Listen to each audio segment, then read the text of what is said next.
Malayo pa, pero malayo na. Hanggang saan kaya ako dadalhin ng pangarap ko? Yan yung tanong na palaging tumatakbo sa isip ko. Na marahil, ganun din sa isip mo. Kasi kung titignan mo, kakaiba talaga yung ginagalawan nating mundo. Parang minsan, nagtitripan na lang tayo. Paikot-ikot na lang yung sitwasyon na paulit-ulit kang natatalo. Oo, minsan, may araw na panalo ka. Pero mas madalas pa rin yung nadedehado. May oras na gulong-gulo yung isip mo.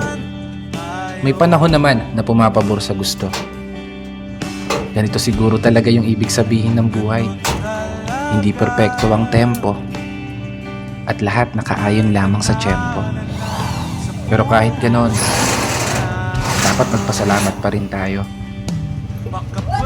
Kasi isipin mo naman, sa likod ng napakaraming beses na pagkatalo mo, heto ka pa rin, nananatiling nakatayo, sinusubukang ipanalo.